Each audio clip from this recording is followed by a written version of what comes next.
Hi there, I'm Armand Grobelaar, your trusted expert solar advisor and director of AGSS. In this video, we will be looking at what solar PV is, more commonly known as solar panels. We will also be covering some news in the industry. All the info I'm about to announce was stated by the SAPVIA. I'm sure most people wonder what solar is and how it works. This brings the obvious question to mind of, what is solar photovoltaic? Solar photovoltaic systems generate electricity by converting sunlight directly into electricity.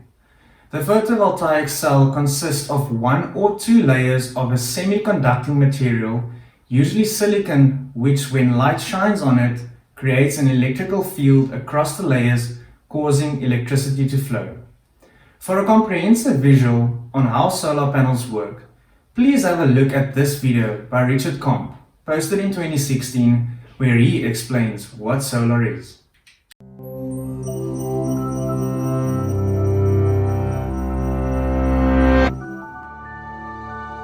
The Earth intercepts a lot of solar power, 173,000 terawatts. That's 10,000 times more power than the planet's population uses.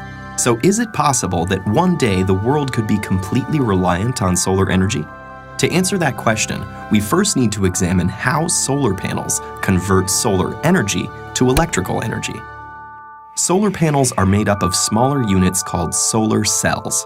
The most common solar cells are made from silicon, a semiconductor that is the second most abundant element on Earth. In a solar cell, crystalline silicon is sandwiched between conductive layers.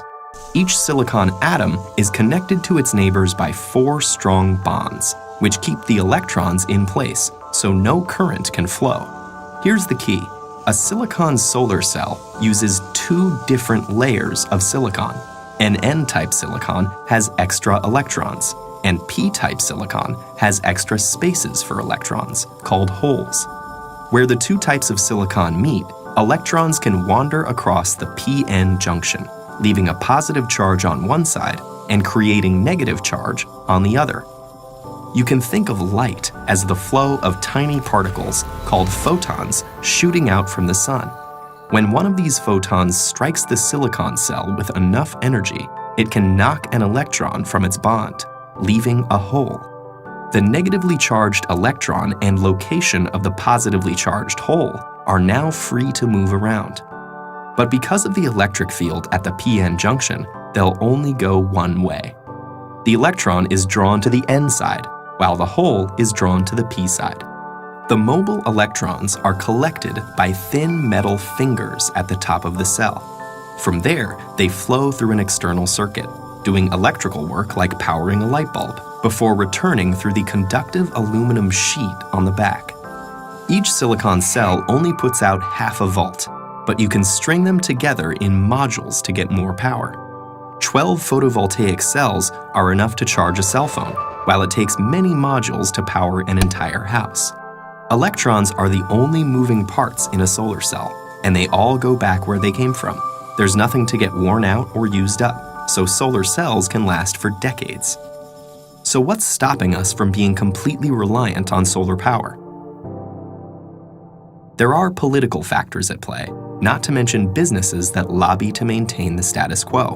But for now, let's focus on the physical and logistical challenges. And the most obvious of those is that solar energy is unevenly distributed across the planet.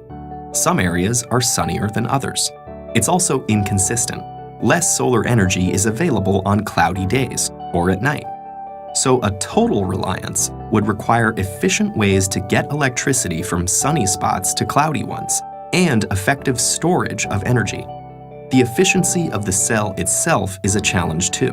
If sunlight is reflected instead of absorbed, or if dislodged electrons fall back into a hole before going through the circuit, that photon's energy is lost. The most efficient solar cell yet still only converts 46% of the available sunlight to electricity, and most commercial systems are currently 15 to 20% efficient. In spite of these limitations, it actually would be possible to power the entire world with today's solar technology. We'd need the funding to build the infrastructure and a good deal of space. Estimates range from tens to hundreds of thousands of square miles.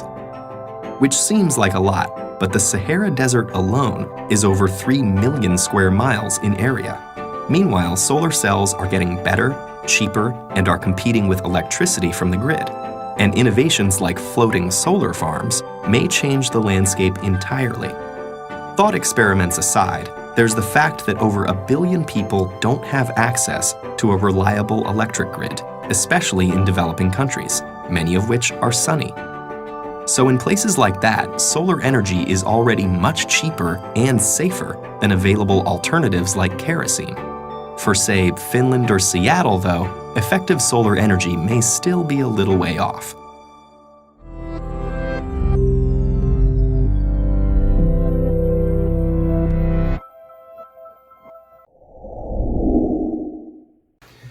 There are 3 different types of solar systems.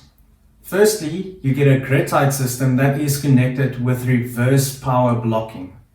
Secondly, you get a grid-tied system that's connected. And thirdly, you get an off-grid or a standalone system.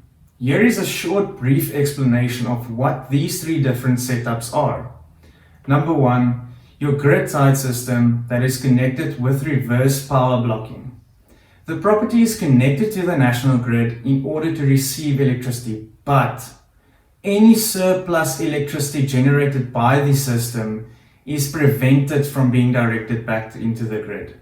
Secondly, you get a grid-tied system that is connected. Electricity generated by the system can be used at the property, and any surplus energy can be directed back into the grid.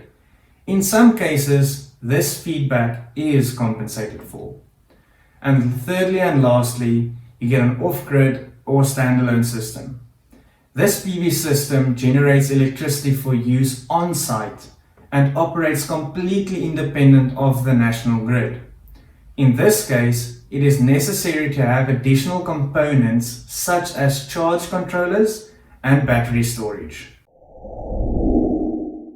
Going solar has a couple of benefits that you must take in consideration when purchasing a system.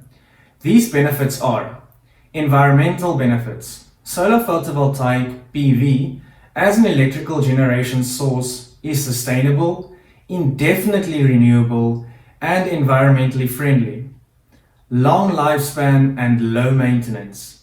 An added benefit of solar PV is that the modules last for 25 years and require almost no maintenance. Technology cost efficiencies.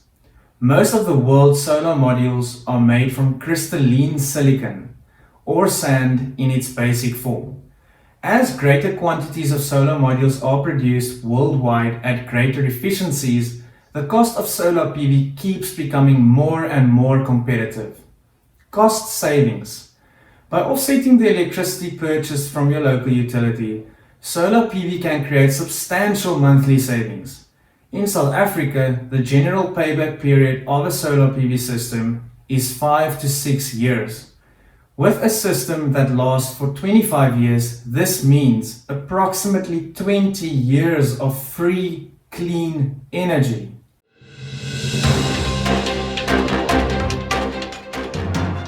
For today's news, the Western Cape has some of the world's best solar and wind resources and has the ability to become the emerging market leader in renewable energy, Premier Alan Winder said in the State of the Province address. Describing Eskom as the #1 handbrake on economic growth, he elaborated on the provincial government's 4-point plan to maximize on President Ramaphosa's announcement during the State of the Nation address. Small-scale embedded generation, such as photovoltaic PV technology, would also be increased. He said emphasis that decreased reliance on the national grid was the key to a more sustainable energy future.